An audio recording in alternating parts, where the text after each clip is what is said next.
आप सभी का हमारे इस चैनल डीप स्टडी में बहुत बहुत स्वागत है। आज हम लोग इस वीडियो में पढ़ेंगे स्वराज पार्टी के बारे में, साइमन कमीशन के बारे में और नेहरू रिपोर्ट के बारे में। हम लोग सबसे पहले इस वीडियो की शुरुआत महात्मा गांधी के जन्म से लेके उनके द्वारा किए गए विभिन्न आंदोलनों को देखते हुए आगे बढ़ रहे हैं। इस वीडियो के पहले वाले वीडियो में हम लोग देखे थे असहयोग आंदोलन। उसमें महात्मा गांधी और बहुत सारे क्रांतिकारी नेता जैसे चित्तरंजन दास, मोतीलाल नेहरू और लोग भी थे जिसमें असहयोग आंदोलन में भाग लिए थे लोग। तो उन सभी में 1922 के बाद एक टकराव सा उत्पन्न हो गया और वह उत्पन्न हुआ था जब महात्मा गांधी ने असहयोग आंदोलन को वापस ले लिए थे। उनका मानना था कि हम जब जो भी आंदोलन करेंगे उस आंदोलन में किसी भी प्रकार का हिंसा शामिल नहीं होना चाहिए। तो चौरी चौरा हत्याकांड जो 5 फरवरी 1922 को हुआ था, उस हत्याकांड के बाद महात्मा गांधी ने असहयोग आंदोलन को वापस ले लिए, जिसके पश्चात चित्तरंजन दास, मोतीलाल नेहरू इन और महात्मा गांधी के बीच टकराव उत्पन्न हो गया। तो मोतीलाल नेहरू और चित्तरंजन दास ने अपना एक अलग पार्टी बनाने को कहा, क्योंकि वो लोग कांग्रेस में शामिल नहीं होना चाहते, क्योंकि कांग्रेस में महात्मा गांधी का बोला बोली था। तो वो लोग बोले कि हम लोग अपना एक नया दल बनाएंगे जिसमें हम लोग अपने मर्जी से नियम कानून बनाएंगे और हम लोग अपने तरीके से अंग्रेज़ों को इंडिया से भगाने का कार्य करेंगे। तो उसी सिलसिले में यहाँ पे स्वराज पार्टी का गठन होता है। इस पार्टी का गठन की चर्चा जो होता है वो कांग्रेस के गया अधिवेशन जो हुआ था, बिहार के गया में हुआ था, और यह अधिवेशन 1922 में दिसंबर में हुआ था। इसी अधिवेशन में स्वराज पार्टी के गठन की चर्चा की गई थी। फाइनली दिसंबर के बाद जनवरी आता है।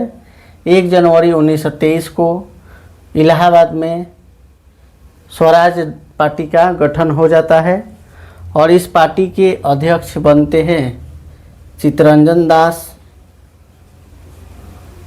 और इसके महासचिव बनते हैं मोतीलाल नेहरू। ये मोतीलाल नेहरू कौन है जी? तो ये जवाहरलाल नेहरू के पिताजी हैं।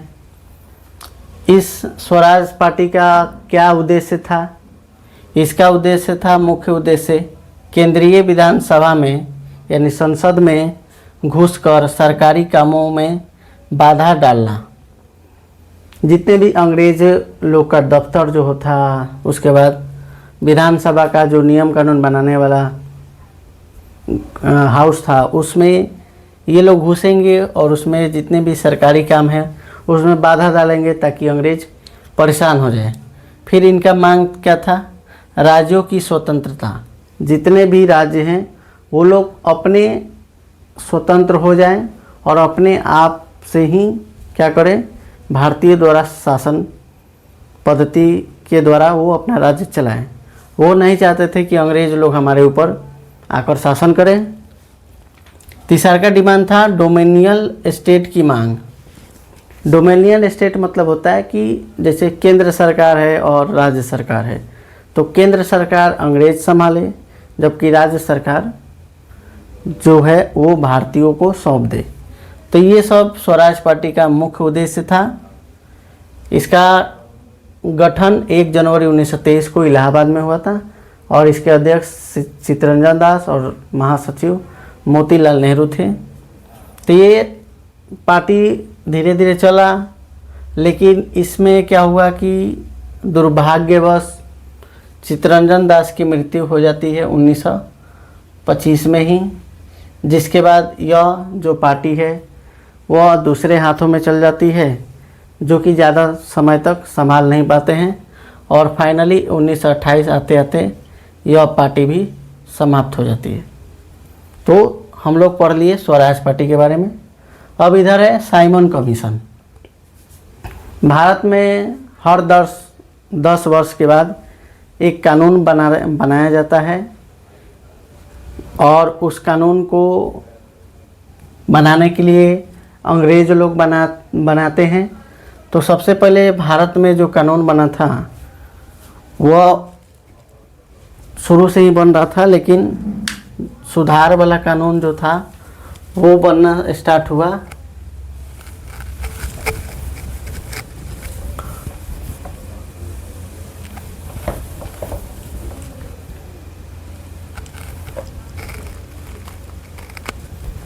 यहाँ पे देखिए।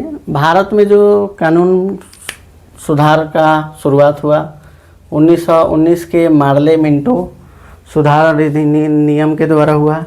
उसके बाद इसके 10 साल बाद जस्ट 1919 में चेम्सफोर्ड सुधार आया। उसके बाद आना चाहिए था 1929 में एक नया सुधार, लेकिन इसके जस्ट 2 साल पहले ही यानी 1927 में ही साइमन कमीशन का गठन कर दिया जाता है। यह कानून जो था साइमन कमीशन 1929 में आने वाला था, लेकिन 2 वर्ष पहले ही इस कानून को गठित कर दिया जाता है 1927 में। इस कमीशन को श्वेत कमीशन कहा जाता है क्योंकि इसमें जितने भी सदस्य थे, साइमन कमीशन में कुल कितने सदस्य थे? 7। साइमन कमीशन में कुल कितने सदस्य थे? 7 सदस्य थे। और ये 7 कौन थे लोग? ये 7 थे लोग अंग्रेज, जिस कारण से इस कमीशन को श्वेत कमीशन कहा जाता है। और इस कमीशन के अध्यक्ष थे sir John Simon. Sir John Simon. Simon commission के अध्यक्ष कौन थे? Sir John Simon. इसलिए इस कानून को साइमन कमीशन या इस कमीशन को साइमन कमीशन भी कहा जाता है। यह इसका गठन किया गया था इंग्लैंड में, इंग्लैंड के जो प्रधानमंत्री थे उनके द्वारा, और बोला गया था कि आप लोग इंडिया में जाइएगा और जो इसके पहले वाला कानून था चेम्सफोर्ड वाला कानून, उसकी समीक्षा करने इंडिया जाइएगा और इंडिया के हर कोने में घूमिएगा और वहाँ जाके पता करिएगा कि उन लोगों की क्या समस्या है। तो इस कानून को सुनते ही भारत के लोगों में कुछ खुशी की आंसू झलके कि वाह, अंग्रेज लोग कुछ सोच रहे हैं हम लोग के लिए। लेकिन फिर वो लोग खचराई क्या किया कि इसमें 7 सदस्य थे और वो 7 किसको रख दिया गया? अंग्रेज़ों को। इसी बात का भारतीयों को दुख था कि उसमें कुछ भारतीय भी शामिल होते तो खुशी का बात होता, क्योंकि वह जो कानून था साइमन कमीशन वो इंडिया के लिए कानून बनाना चाहता था। अगर उसमें इंडिया के लोग ही नहीं रहे तो क्या फ़ायदा उस कानून को बनाने का। तो इसलिए यहाँ के भारतीय लोग पहले से ही प्लानिंग कर चुके थे कि जैसे ही इंग्लैंड से साइमन कमीशन इंडिया में आएगा तो उसका विरोध किया जाएगा। तो भारत आगमन, साइमन कमीशन भारत कब आया? तो 3 फरवरी 1928 को साइमन कमीशन इंडिया में आया था। 3 फरवरी 1928 को। जैसे ही यह बम्बई बंदरगाह पर पहुंचा तो यहाँ पे सभी भारतीय एकदम टाइट व्यवस्था में थे लोग। उन लोग विरोध में नारा दिया, साइमन वापस जाओ, साइमन वापस जाओ, साइमन गो बैक। इस नारा का विरोध, इस नारे के द्वारा इस कमीशन का विरोध किया गया कि साइमन वापस जाओ। इसको भारत वालों ने पूरा साइमन वापस जाओ, साइमन वापस जाओ के नारे के साथ इसको बिलगाने का प्रयास किया, लेकिन वो खचराई किया। वो सब घुस गया मुंबई में। धीरे धीरे ये पूरा इंडिया में घूमने लगा लोग, साइमन कमीशन के जो भी सदस्य थे। ऐसे ही करते करते करते वो लोग जाते हैं कहाँ पे? वो लोग जाते हैं पंजाब के लाहौर में, पंजाब के लाहौर में जाते हैं, लाहौर में, और वहीं पे इन लोग का भेंट होता है लाला लाजपत राय से। लाला लाजपत राय, लाला लाजपत राय के ही चेला चपाटी जो थे लोग, वो लोग थे भगत सिंह, सुखदेव, ये लोग इनके ही चेला चपाटी थे लोग, इनके ही शिष्य थे लोग। तो ये सभी लोग इन्हीं के आगे पीछे घूमते रहते थे लाला लाजपत राय जी के। तो ये साइमन कमीशन जैसे ही लाहौर में जाता है तो वहाँ पे भी विरोध होता है इसका, साइमन कमीशन का। तो वहाँ पे बहुत भारी मात्रा में विरोध हो गया, और क्योंकि लाला लाजपत राय थोड़ा घुसैल प्रवृत्ति के आदमी थे, तो ये इनका नज़र, ये जो अंग्रेज़ थे लोग उनके नज़र में ये लाला लाजपत राय गड़ चुके थे। तो वहाँ का एसपी जो था लाहौर यानी पंजाब का एसपी जो था उसका नाम था सैंडर्स। उसने क्या किया, उसने अपने पुलिसकर्मियों को बोला कि जो ये लाला लाजपत राय हैं बूढ़े आदमी, इनको घेर के मारो। तो उसी भीड़ में लाला लाजपत राय को पूरा घेर लिया लोग, सिपाहियों ने, अंग्रेज़ी सिपाहियों ने, और उनके सिर पर मार डंटा मार डंटा मार डंटा, इतना डंटा से मारा कि उनका हालत एकदम गंभीर हो गया, और अस्पताल में जैसे ही भर्ती कराया गया उसके बाद उसी अस्पताल में उनकी मृत्यु हो जाती है। तो इस हत्या के वजह से, यानी लाला लाजपत राय की हत्या कौन करा दिया? सैंडर्स, जो कि पंजाब का एसपी था। तो इसको मर्डर कर दिए, इसका हत्या कौन कर दिए? भगत सिंह, जिसके वजह से सैंडर्स की हत्या के जुर्म में भगत सिंह को जेल हो गई, और जेल में ही इनको फांसी दी गई। यानी एक साइमन कमीशन के वजह से 3 बड़े बड़े नेता, चाहे बड़े चेहरे, क्षण भर में मृत्यु को प्राप्त हो गए। सबसे पहले लाला लाजपत राय दुनिया छोड़ के चले गए, उसके बाद सैंडर्स मर गया, ये तो सही है हुआ, अंग्रेज़ कुत्ता था, मर गया। फिर हमारे सबसे चहीते क्रांतिकारी नेता, आज़ाद शहीद आजम भगत सिंह, इनकी मृत्यु हो जाती है 1931 में, शहीद हो जाते हैं। इनके साथ सुखदेव और राजगुरु भी थे। तीनों लोगों के फांसी की सज़ा इस सैंडर्स के हत्या के जुर्म में हो जाती है। तो ये सब हो गया इधर साइमन कमीशन के बारे में चर्चा। अब हम लोग इधर देखते हैं नेहरू रिपोर्ट। तो यहाँ पे जो भी कानून बनाने के लिए आया था, तो इंडिया वाले लोग बोले कि अगर तुम लोग हम लोग को कानून बनाने को देगा तो हम लोग बना सकते हैं। तो उसी सिलसिले में नेहरू रिपोर्ट सामने आया। तो नेहरू रिपोर्ट कौन बनाने को उकसाया? तो भारत के सचिव थे बर्केनहेड। बर्केनहेड नाम का एक अंग्रेज सचिव था इंडिया का। उसने क्या किया, उसने एक टिप्पणी किया, बोला इंडिया के लोगों पर कि यदि तुम कोई भी कानून बनाओ, अगर उस कानून पर तुम्हारे सभी भारतीय सहमत हो जाएंगे तो मैं उस कानून को इंग्लैंड में पारित करवा दूंगा और वह कानून इंडिया में लागू करवा दूंगा, यह मेरा वादा है। यह बात कौन बोला? बर्केनहेड। तो इसी सिलसिले में नेहरू रिपोर्ट शुरू हुआ। ये भी क्या करता था, ये भी कानून बनाने के लिए आया था। इसमें कुल कितने सदस्य थे? तो इसमें 9 सदस्य थे। और इसको स्वीकार कौन किया? नेहरू रिपोर्ट को बनाने का फैसला कौन किया? तो मोतीलाल नेहरू और तेज बहादुर सप्रू ने बोला कि हम लोग बनाएंगे, और इस कानून को बना भी दिए लोग। लेकिन इस कानून में 9 सदस्य थे, और इस कानून का विरोध कौन कर दिया? इस कानून का विरोध कर दिया मोहम्मद अली जिन्ना। ये अलग दिमाग का आदमी था जिन्ना। ये अलग ही मुस्लिम लीग का नेता बनता है आगे चल के। तो ये बकलोल है, चौपट्टा। तो मोहम्मद अली जिन्ना के विरोध के कारण यह नेहरू रिपोर्ट जो था वो सक्सेसफुल नहीं हुआ। तो इनके मोतीलाल नेहरू कौन थे? जवाहरलाल नेहरू के पुत्र थे, पिताजी थे जवाहरलाल नेहरू। मोतीलाल नेहरू के बेटा का नाम क्या था? जवाहरलाल नेहरू।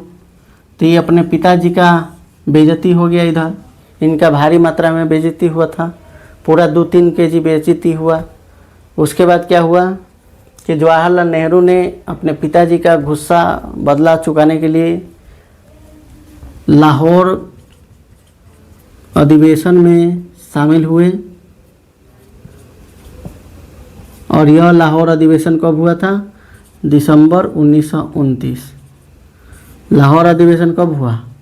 दिसंबर 1929 में हुआ था। और इसी अधिवेशन में जवाहरलाल नेहरू ने स्वराज मतलब अपना राज्य के साथ साथ बोले कि अब पूर्ण यानी पूर्ण स्वराज चाहिए हमको, थोड़ा मोड़ा नहीं चाहिए, पूरा ही भारत का राज्य इंडिया के लोगों पर होना चाहिए। और यहाँ से इंडिया से पूरे अंग्रेज बाहर चल जाओ, भाग जाओ यहाँ से। तो ऐसा पूर्ण स्वराज की मांग किस अधिवेशन में किया गया? तो कांग्रेस के लाहौर अधिवेशन में दिसंबर 1929 के अधिवेशन में यह पूर्ण स्वराज की मांग की गई। और इसी 31 दिसंबर 1931 को 31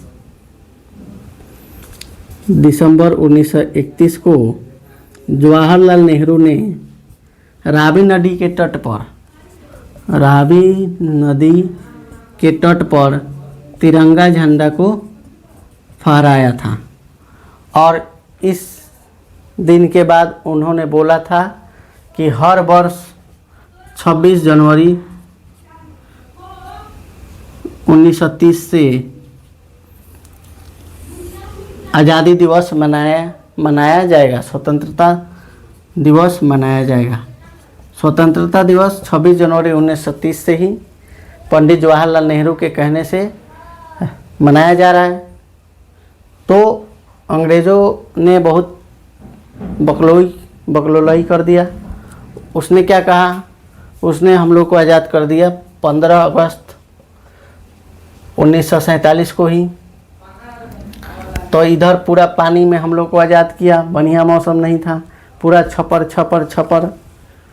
तो इसके बाद क्या हुआ कि आज़ादी मिल गया हम लोग को 15 अगस्त 1947 को। लेकिन हम लोग का जो संविधान बना था 26 नवंबर 1949 को संविधान बन गया था। तो संविधान जो बन गया था इसी को कहा गया कि 2 मंथ और रुक जाओ। तो 2 मंथ रुकने के बाद कितना हो जाएगा? 26 जनवरी 1950 हो जाएगा। 26 जनवरी 1950। तो 26 जनवरी 1950 को ही हम लोग गणतंत्र दिवस के रूप में मनाने लगे। तो 26 जनवरी 1930 से जो स्वतंत्रता दिवस मनाते आ रहे थे, उस दिन को याद रखने के लिए हमारे जो संविधान नवंबर में बना था उसको जनवरी में लागू कराया गया ताकि यह दिन याद रहे। तो हम लोग इस वीडियो में देख चुके हैं तीनों आंदोलनों के बारे में, स्वराज पार्टी के बारे में देख लिए, साइमन कमीशन के बारे में और नेहरू रिपोर्ट के बारे में देख चुके हैं। अब हम लोग आगे नेक्स्ट वीडियो में सविनय अवज्ञा आंदोलन के बारे में पढ़ेंगे लोग।